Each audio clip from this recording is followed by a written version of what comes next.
Thankful Thursday isn't about being polite, it's about realizing impact. And starting a new year isn't about pretending everything was perfect, it's about noticing what stayed meaningful anyway. Real gratitude doesn't come from perfection, it comes from presence. From what someone chose to give, even when no one was keeping score. Some artists change music, others change people. And every once in a while, someone does both quietly, consistently, without demanding credit, simply because it is the right thing to do. Today's letter isn't asking who was the best, it's asking why some names still feel like home long after the year turns, and long after the song ends.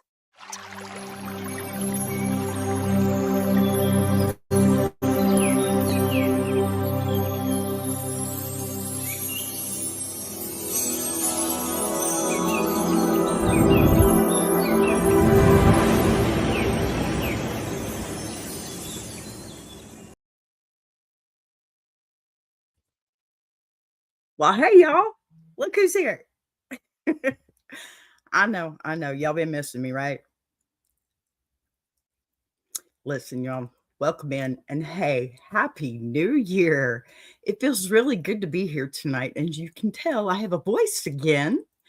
I want to say this up front because I know some of you noticed the quiet the past couple of weeks. And you'll have to forgive me because I'm still recuperating.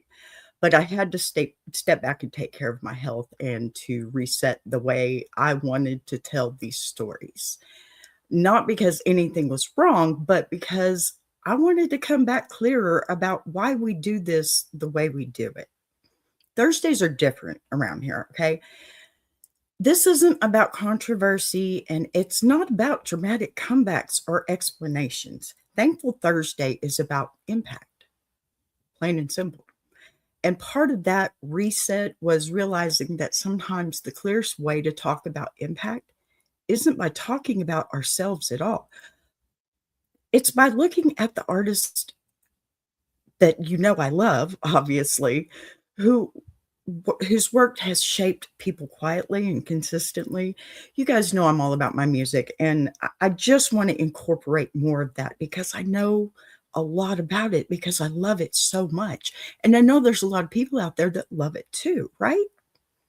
So without asking for anything back here, that's why you'll see us leaning into artists more on days like this. Also because I've got a plethora of texts or emails and letters asking me about different artists. And I realized, Jukebox Journey is a big part of Ask B. It started out with a lot of music, and I love that part about it. So now I want to get back to it. I really do.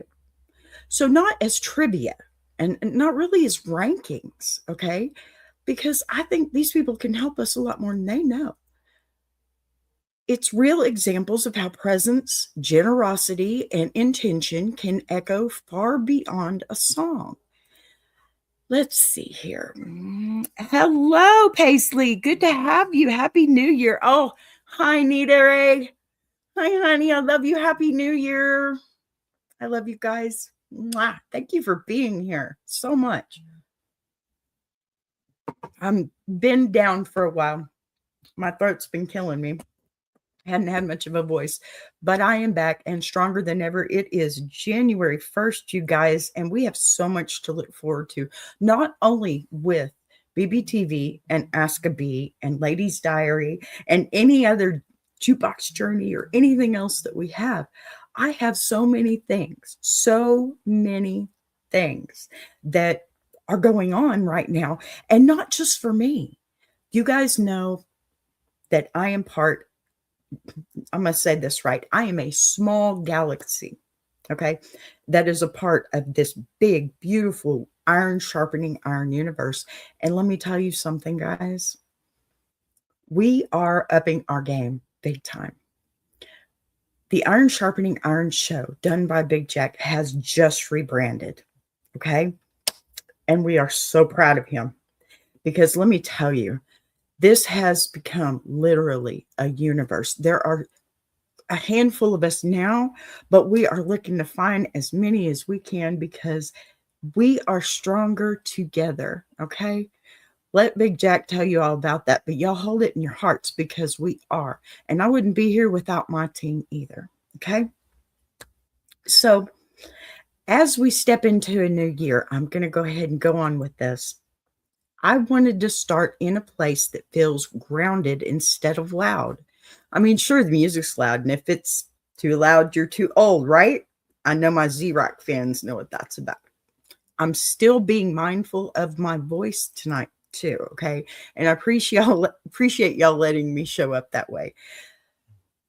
This kind of show, it deserves pace anyway, right? We all love music and we all want to hear what these people have to say in their letters, don't we? And this is about real life situations or about people that they admire too. It's not just about their situation. It is also about how they find common ground with different artists. And you know me, I love, love, love a handful of artists that I have grown up singing and dancing to and just being a part of that. And hi, Maria. Good to see you. Thanks for coming in, lady. Now listen, okay? Today's episode is built around just one letter. It's going to be a little different now. And this letter isn't asking for rankings or debate. That's not what we do here. Did I ride a dinosaur to school? You know what? I probably did. Did you ride spaceship, aliens? Now, this letter is not, like I was saying, not asking for rankings or debate. Pardon the questions, y'all. I accept them all. We have nothing but free speech here. So it's asking why some artists feel bigger than the music itself, why their presence lasts, why their work feels personal, and why gratitude shows up naturally when their name comes up. So before we talk about the story, before we talk about the music, of course, we're going to start where I always do, and that's with a letter. Now, y'all know I've got a little assistant because, you know, Big Jack says all the time, everybody needs a B. That's me. Can I ask one question? Who does B have? So let me just put this way, okay? Because yeah. I need a B, but there's no B for me. So that's okay. I created one. We do those things as creators, as content creators. And yes, it's AI. And forgive me if you don't like AI. I understand, but I do. Okay. So anyway, we're going to get into this letter now. All right. Y'all ready? You with me?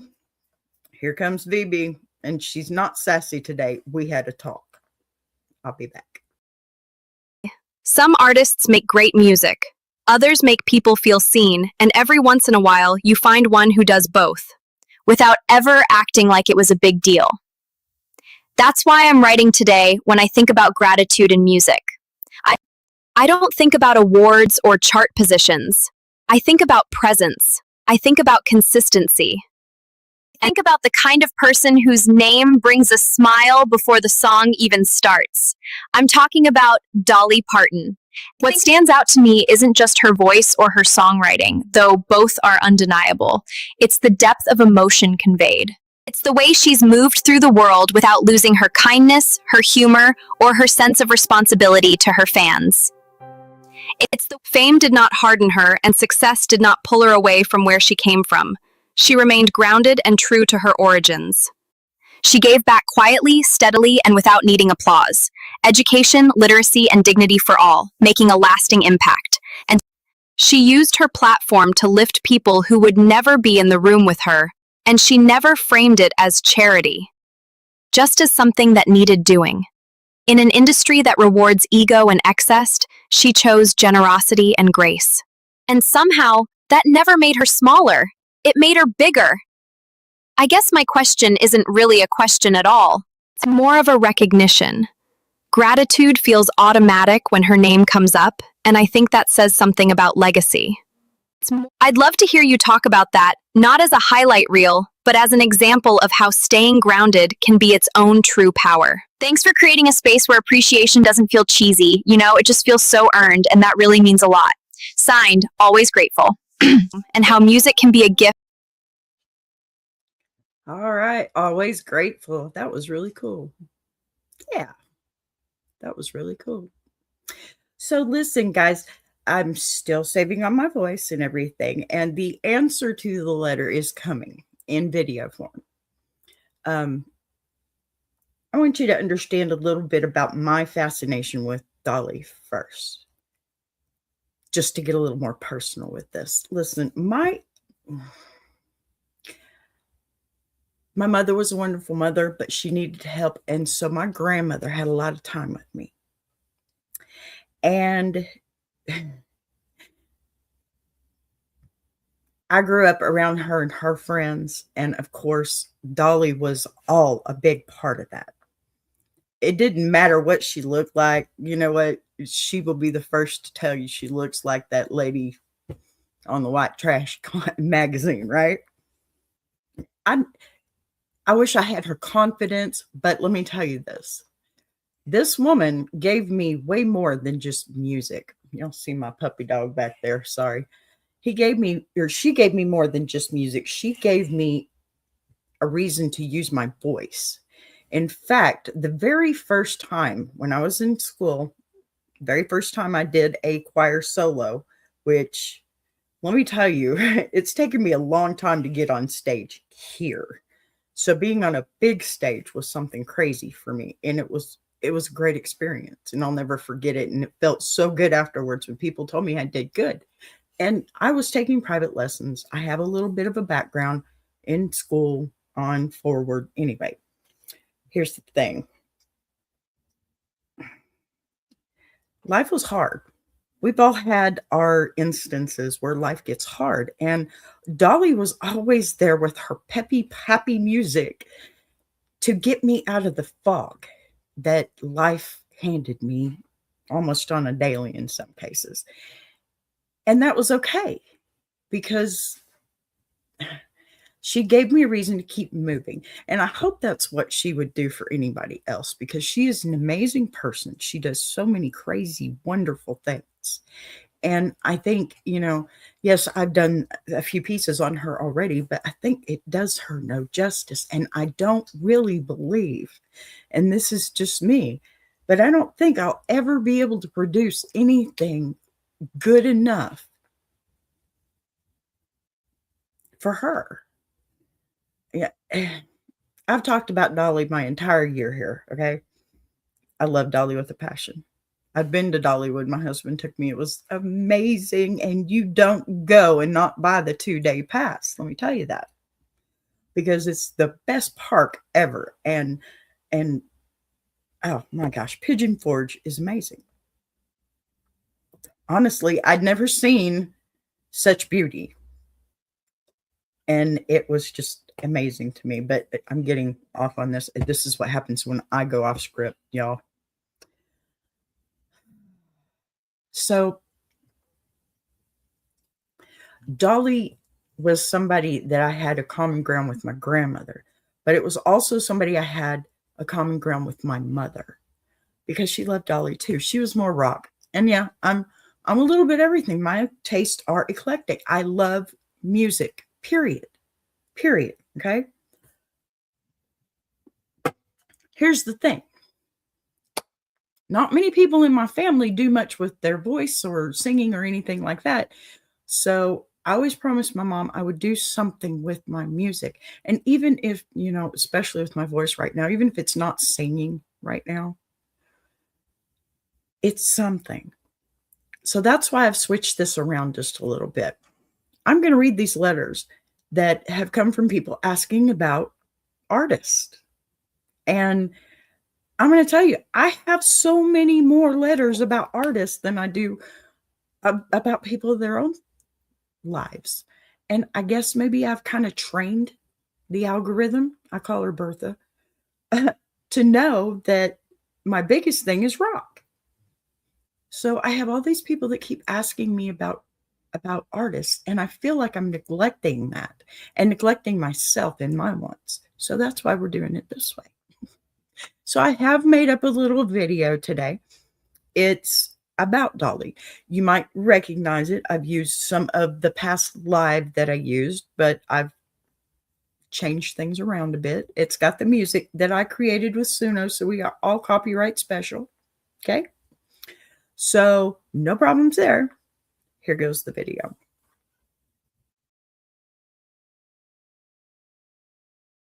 Caregiving wasn't optional, it was survival. Growing up in rural Appalachia, resources were limited, opportunities were scarce, and community mattered because it had to. When there wasn't enough to go around, people learned early that you shared what you had, not because it was noble, but because it was necessary.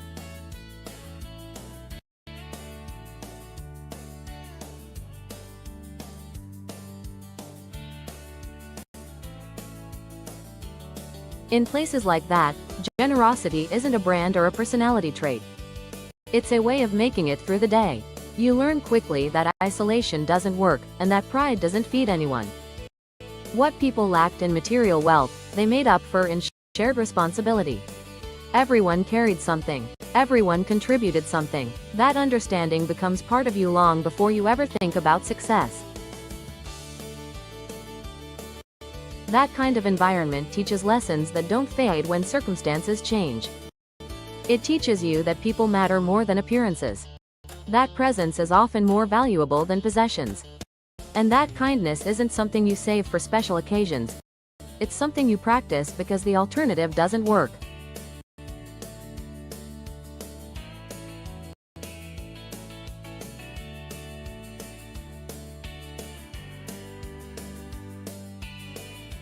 That kind of upbringing doesn't disappear when success arrives. It doesn't get replaced by money, or recognition, or opportunity. Instead, it becomes a reference point, a quiet standard that everything else gets measured against. From an early age, Dolly understood that attention was fleeting, but impact was lasting. Applause comes and goes. Headlines fade, but the way you make people feel tends to stay.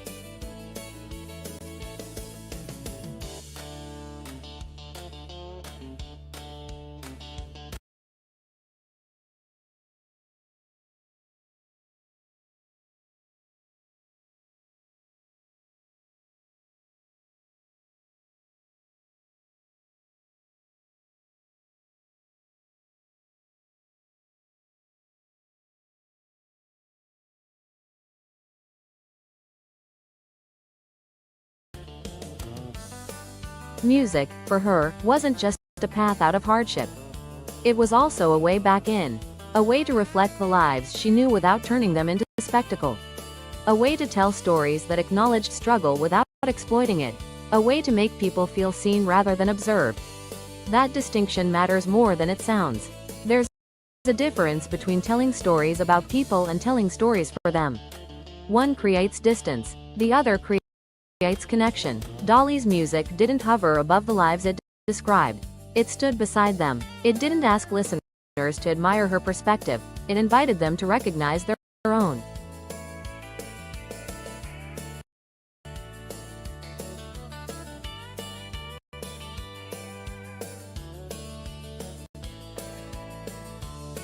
Her early career showed ambition, but it was paired with awareness. She wanted to succeed, absolutely. But not at the cost of erasing where she came from. She didn't treat her background as something to overcome and then forget. She carried it with her. That choice mattered. It shaped how she wrote. It shaped how she performed. It shaped how she spoke to audiences who saw themselves reflected in her long before the industry recognized her power. There's something grounding about an artist who doesn't ask you to admire them from a distance. Dolly never positioned herself as untouchable. Even as her visibility grew, her posture stayed familiar. She didn't ask people to meet her where she was. She stayed reachable where they were.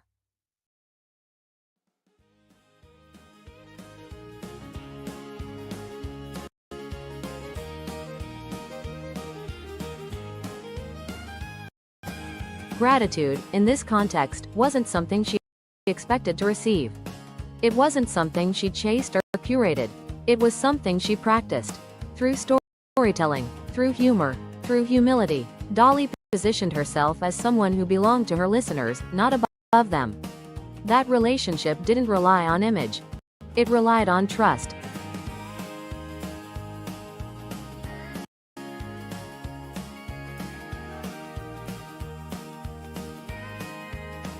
Trust is slow to build and easy to break. It doesn't come from perfection. It comes from consistency, from showing up the same way over time, from letting people see you without constantly adjusting for approval. Dolly didn't need to announce who she was. She demonstrated it.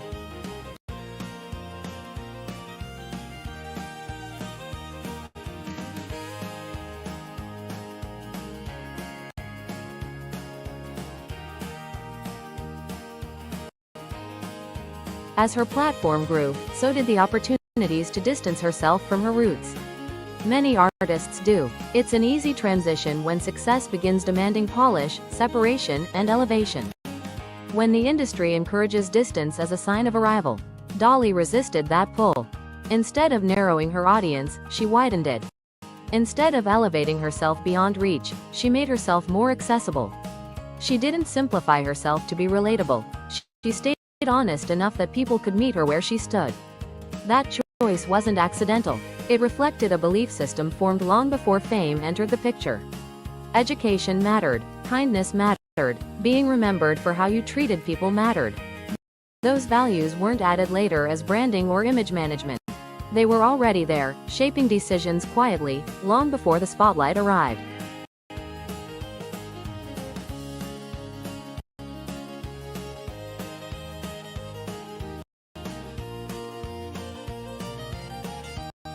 This phase of her life matters because it explains everything that followed. Gratitude didn't become part of Dolly Parton's legacy after success showed up. It existed before success and shaped how that success was handled. The foundation was already set. The values were already established. Fame didn't create them. It tested them.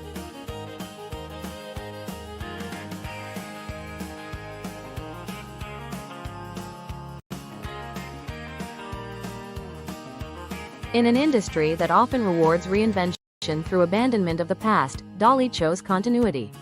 She didn't erase where she came from. She amplified it, and that amplification created resonance, especially among people who rarely saw their lives reflected with respect. It wasn't about nostalgia, it was about acknowledgement.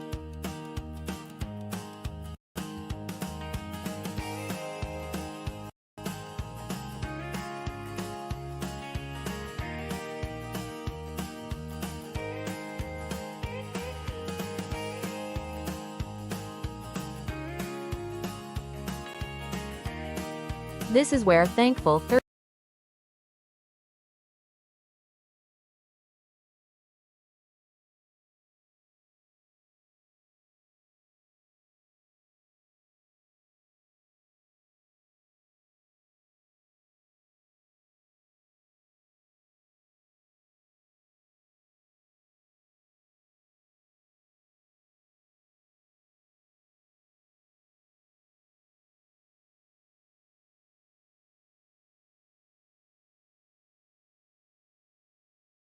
Thursday truly starts.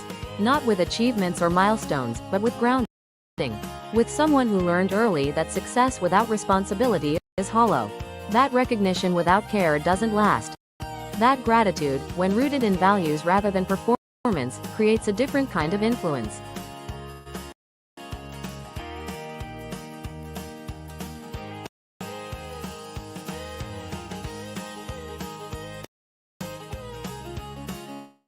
Before Dolly Parton became synonymous with generosity, she lived it quietly. Day after day, choice after choice, without announcing it, without demanding credit, and that quiet consistency is what made gratitude feel inevitable rather than forced when her name entered the conversation.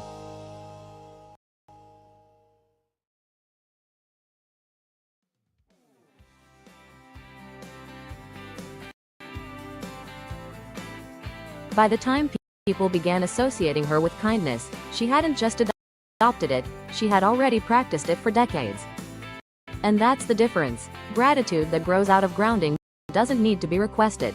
It arrives naturally, because it's been earned long before anyone thought to name it.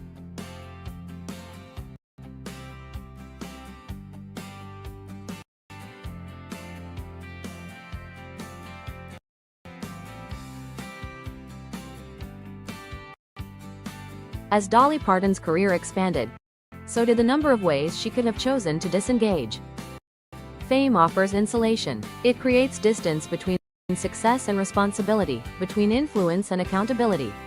The higher someone rises, the easier it becomes to separate themselves from the realities that shaped them in the first place. Many artists accept that distance without question. Dolly didn't.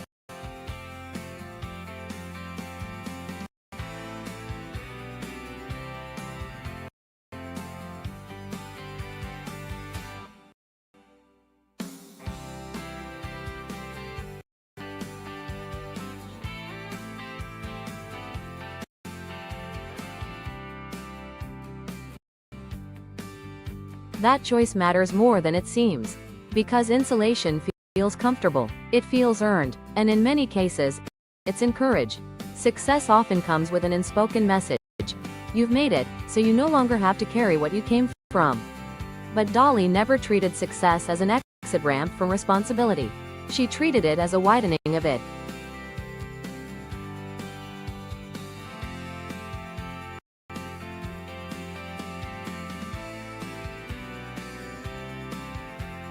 What makes this phase of her story stand out is that generosity wasn't reactive.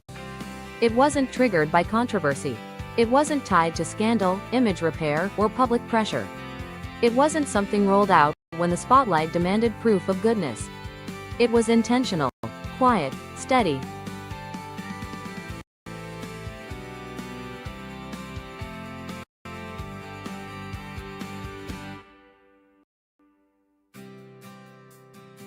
She understood something fundamental about visibility. Having a platform wasn't just about being seen, it was about access. Access to resources, access to attention, access to opportunities that most people never get.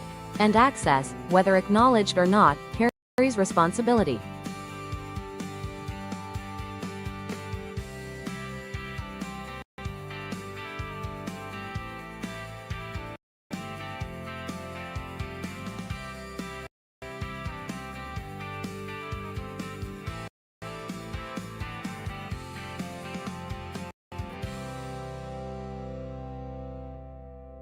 That responsibility doesn't announce itself. It doesn't arrive with instructions. But it shows up in moments where someone has the ability to act and chooses whether or not to. Dolly noticed those moments, and instead of looking away, she leaned into them. Rather than narrowing her focus to music alone, Dolly looked outward.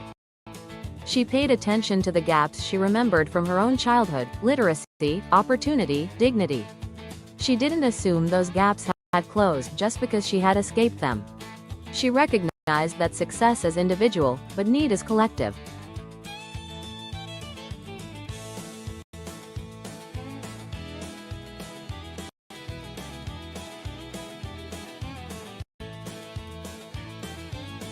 Gratitude, in her case, wasn't abstract appreciation for having made it.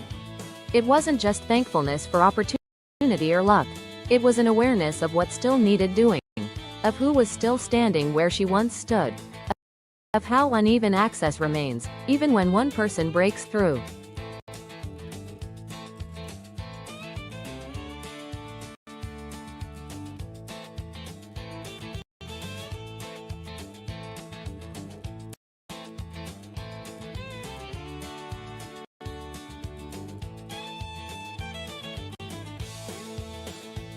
This is where her influence began extending beyond entertainment. Not because she announced a shift, not because she rebranded herself, but because her actions quietly expanded. Instead of waiting for recognition or permission, she acted. She didn't wait to be asked. She didn't wait for applause. She didn't wait for consensus.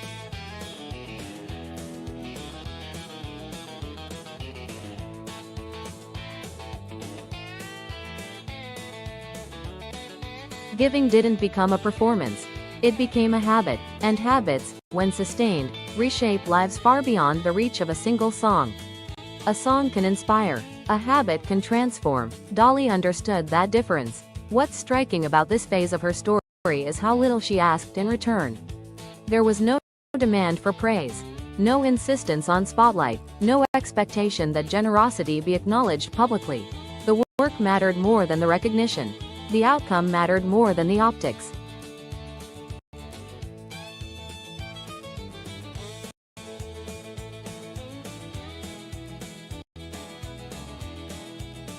That restraint reinforced trust, especially among communities accustomed to promises that arrive loudly and leave quickly.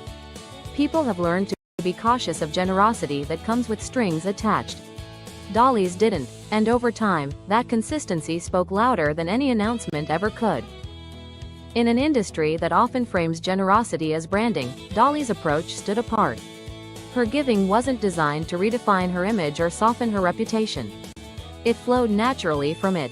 She didn't present herself as a savior. She didn't frame her actions as heroic. She positioned herself as a participant, someone willing to invest resources where they could make a tangible difference.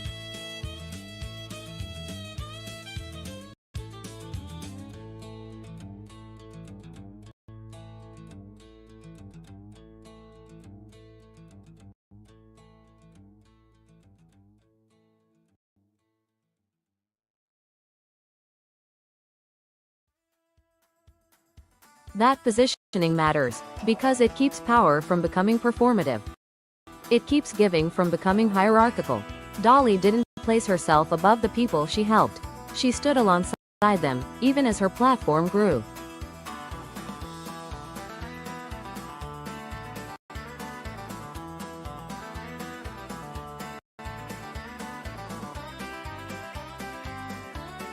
This segment of her story underscores a quiet truth. Gratitude becomes powerful when it's paired with agency. Saying, "Thank you," matters. But doing something with that gratitude matters more. Dolly didn't just express appreciation for where she came from. She used her success to widen access for others still standing there.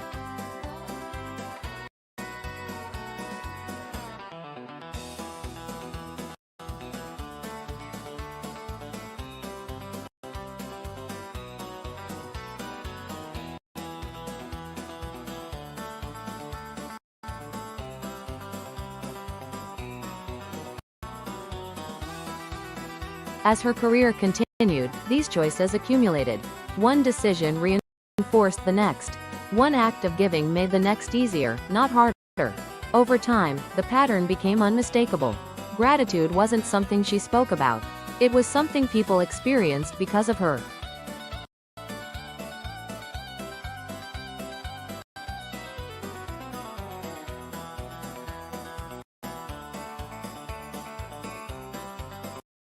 People felt it not through speeches, but through results.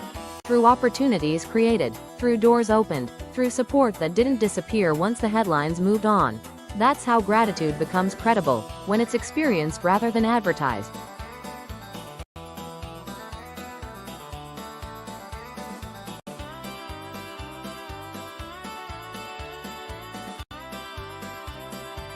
This phase of her story matters because it reframes what influence can look like.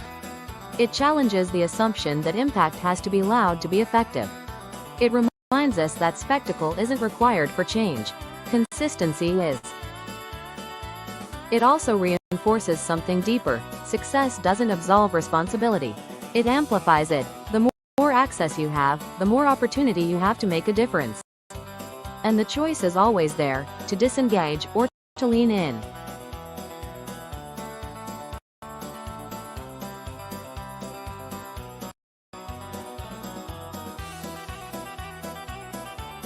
By choosing to give when she didn't have to, Dolly Parton demonstrated that gratitude isn't passive. It's active, it's deliberate, it requires intention, and when practiced steadily, it becomes inseparable from legacy itself.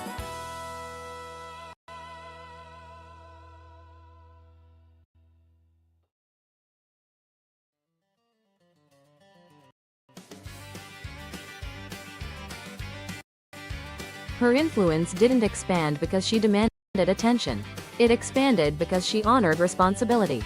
And in doing so, gratitude stopped being something people felt momentarily and became something they remembered long after the moment passed.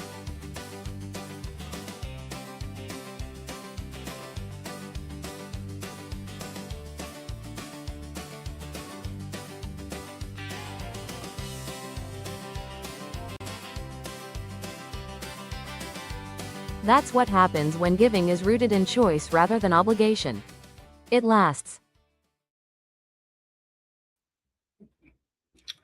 You know, gratitude in music doesn't usually come from spectacle. It comes from consistency. I love that.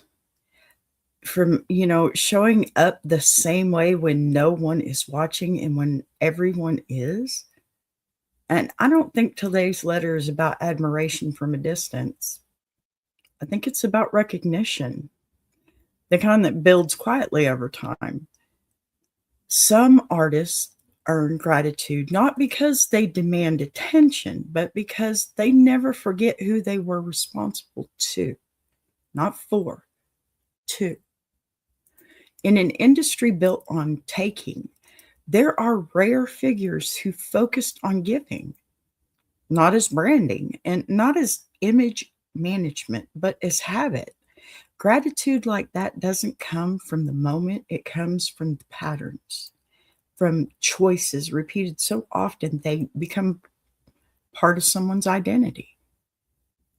Before gratitude becomes legacy, it begins as intention. And to understand why Dolly Parton inspires that kind of response, we have to start with where it came from, the values, the voice, and the quiet decisions that shaped everything that followed. And this is where Thankful Thursday really begins. We're going to take a small break because we need a little BB rising. I'll see y'all in a minute.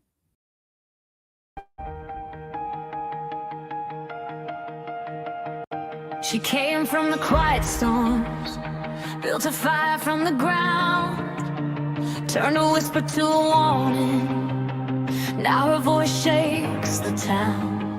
Every setback was a lesson, every doubt became a key, unlocking something bigger.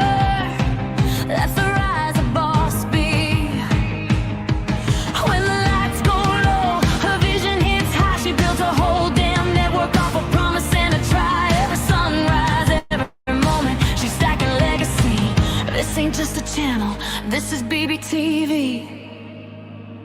A Boss B rising, BBTV's igniting. Turn the volume up, yeah, the whole world's invited. From the gravel road to the neon dream, she built an empire out of broken wings. Boss B rising, sky ain't even the ceiling. When she hits go live, everybody feels it.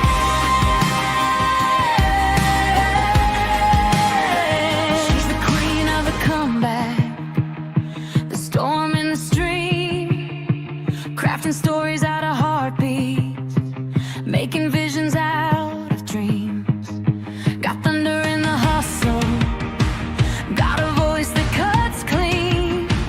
Every mic she touches turns the power unseen. So let brother spin the numbers, let the views rise slow or fast. Boss B doesn't measure wins by echoes of the past. This moment is a pivot, this season's history. Bow down to the founder of the BBTV dynasty. Boss B rising, BBTV's igniting. Turn the volume up, yeah, the whole world's invited. From the gravel roads to the neon dream, she built an empire out of broken wings. Boss B rising, sky ain't even the ceiling. When she hits go live, everybody feels it.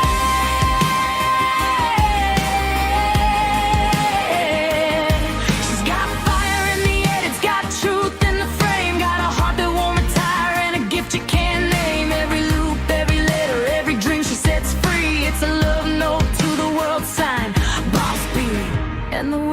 keeps watching as the numbers climb, but she's counting all the moments, not the dollar signs. From the late night grind to the daylight scene, she's building something bigger than the algorithm's dream. Boss be rising, BBTV shining, her story's rewriting, a legacy in real time.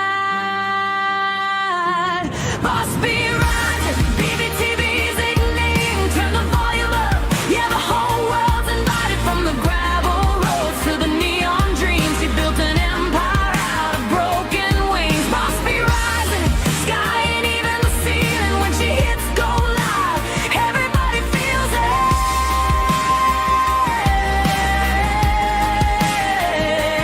BBTV, where the stories breathe. BBTV,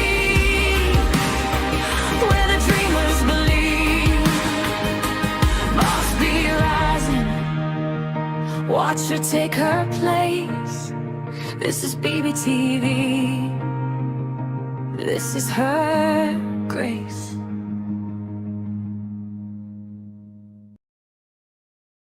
Gratitude stops being personal and starts becoming structural. For Dolly Parton, that shift didn't happen through spectacle or announcements.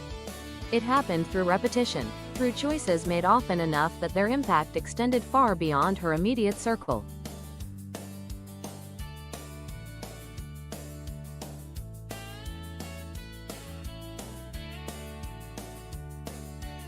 What distinguishes this phase of her story is that expansion didn't dilute intention. As her influence grew, the purpose behind it remained intact. The same values that shaped her early decisions continued guiding how she used her platform, even as the reach multiplied. That consistency is rare, especially at scale. Millions of people encountered her not just as an artist, but as a presence that felt steady and reliable. Gratitude didn't come from proximity to fame. It came from trust. People trusted that when Dolly attached her name to something, it wasn't hollow. It wasn't temporary. It wasn't performative. This trust allowed her efforts to ripple outward. Literacy initiatives reached families who had never attended a concert. Educational support reached children who would never know her as a performer. The music opened the door, but the giving walked through it quietly, without requiring applause.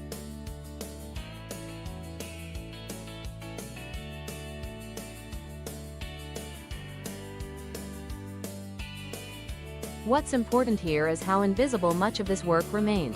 There were no dramatic pivots or image overhauls. No insistence on being recognized as benevolent.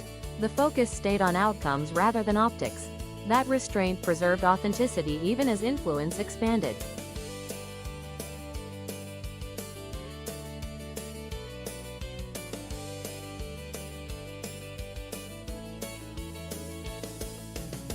Gratitude at this level becomes cultural, not personal. It embeds itself into communities, routines, and lives in ways that don't always get traced back to a single source. Over time, people may forget who started something, but they remember how it made them feel. Safe, seen, supported. This phase of Dolly's impact challenges the assumption that scale requires compromise. It proves that growth doesn't have to erode sincerity if intention remains clear. Her gratitude didn't weaken as it spread, it strengthened, because it was rooted in values rather than validation.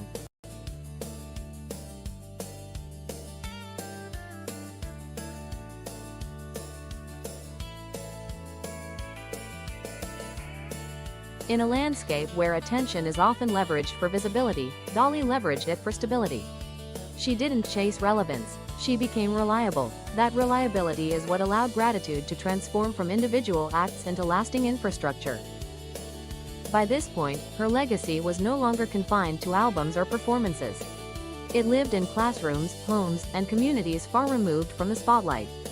The music introduced her. The gratitude sustained her relevance. This segment matters because it reframes success entirely. It suggests that the most enduring influence isn't the loudest, it's the most consistent. And that gratitude, when practiced without conditions, has the power to scale without losing its soul.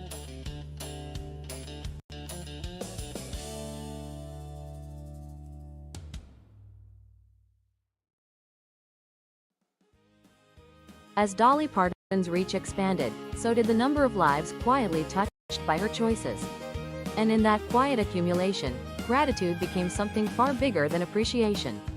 It became presence. Legacy is usually measured in numbers, albums sold, awards won, years active.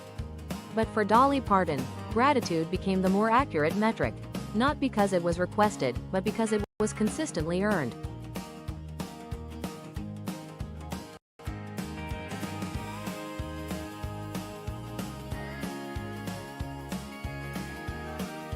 What makes her legacy distinct is that gratitude didn't arrive late, as a retrospective honor. It followed her in real time. People didn't have to reassess her story years later to find meaning in it.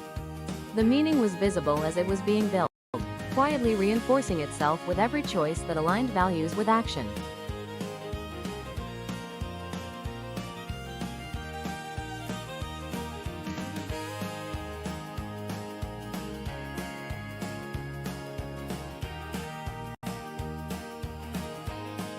Over decades, audiences learned something important. Dolly was dependable. Not predictable in a creative sense, but reliable in character. That reliability created safety, a rare currency in both music and public life. When people feel safe with an artist, gratitude becomes instinctive rather than conditional. This is why her name carries warmth across generations and genres. You don't have to be a country fan. You don't have to know her catalog deeply. The gratitude exists independently of taste, because it's rooted in trust. Trust that she wouldn't exploit her platform. Trust that she wouldn't abandon the people who identified with her. Trust that success wouldn't harden her.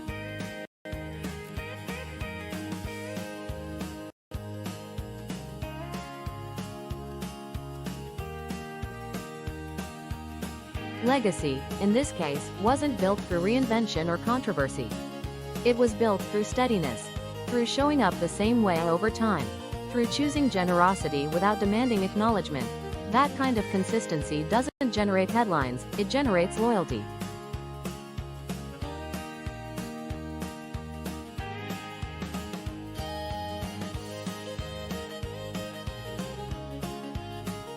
What also sets this story apart is that gratitude didn't replace artistry. The music remained strong, the creativity stayed sharp, the humor stayed intact. Giving didn't dilute the work, it deepened it. The songs carried more weight because the person behind them had proven trustworthy beyond the stage.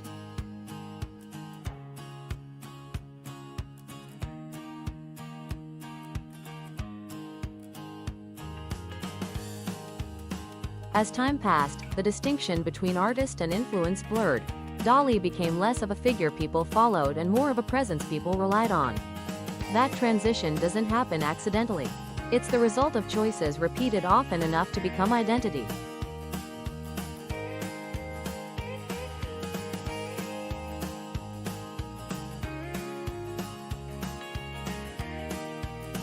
Thankful Thursday exists for stories like this because they remind us that impact doesn't have to be loud to be powerful. Gratitude doesn't have to be dramatic to be real. And legacy doesn't require domination, it requires care.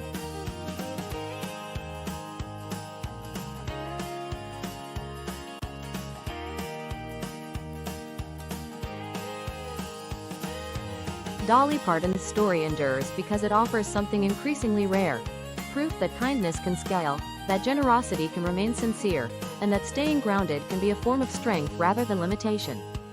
When gratitude follows a name for decades without being asked for, it's not coincidence. It's character. And that's why this story still matters.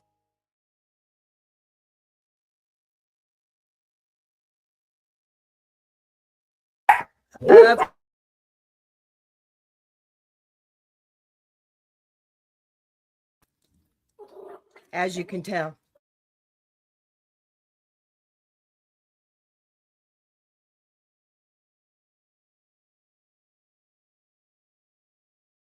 I just can't win.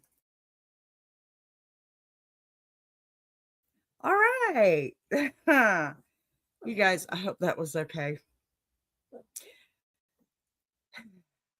I love Dolly so very much because of all the wonderful things that she does for others.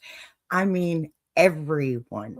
She doesn't discriminate. She doesn't care where you come from, what your name is, or how you got there. She loves you anyway. Like she said, she is everyone's grandma, right? Now, I've never had the pleasure of meeting her personally, but let me tell you, that would be the end all for me. I'm more than just a fan. I feel like our granddaughter too, in a way, because you know, there's common ground. There's always common ground. But before I go off on another tangent, I want to close this gently because it is that time. The dogs don't want to be quiet, apparently. Stop. So today wasn't about applause. It was about recognition, that kind that settles in quietly and it stays. Starting a new year doesn't always mean looking forward. Sometimes it means appreciating what proved itself over time. Dolly did that, right? Shh, shh, shh, shh.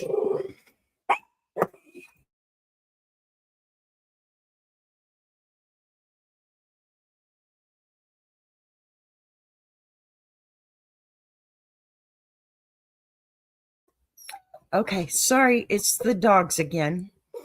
So when you look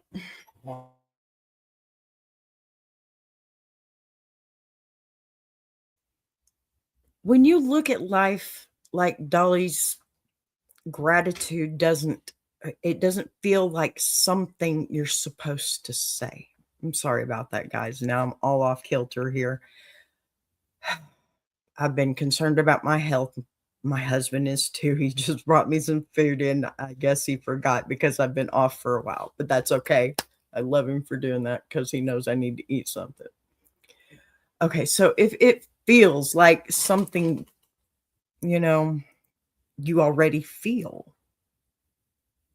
not because the music told you to, but because the choices did, right? We talked about roots. We talked about intentions. We talked about giving that didn't ask for anything back. And that's the difference, I think. Gratitude isn't a reaction here. It's a response to consistency. Thankful Thursday exists to remind us that impact doesn't have to be loud. And legacy doesn't have to be complicated. Sometimes it's built by showing up the same way over and over. Dolly did that. Dolly's still doing that, even when no one's counting.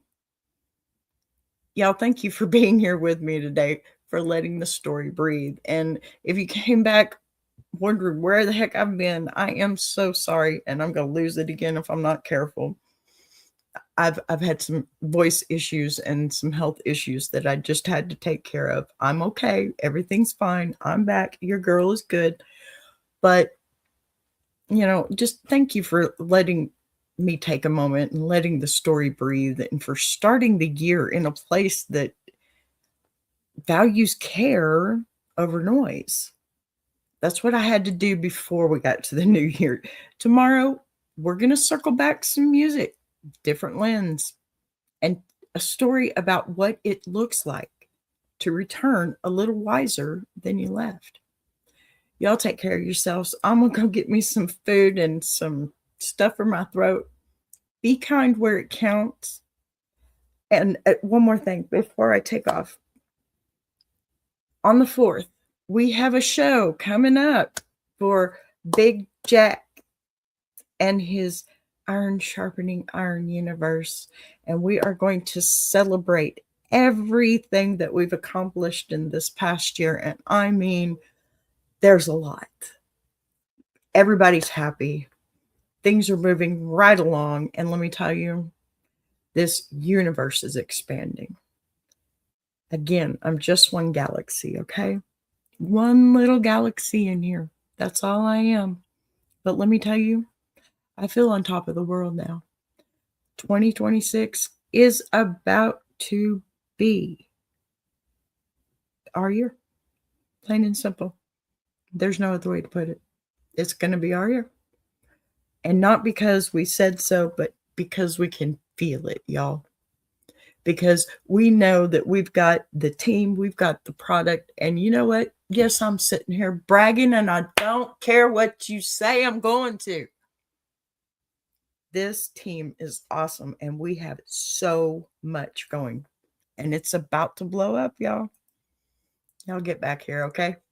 See you next time. Thanks again for putting up with everything here. I'm okay. I really am. I'll see you on the 4th, if not tomorrow. Love you. Bye. How you like that?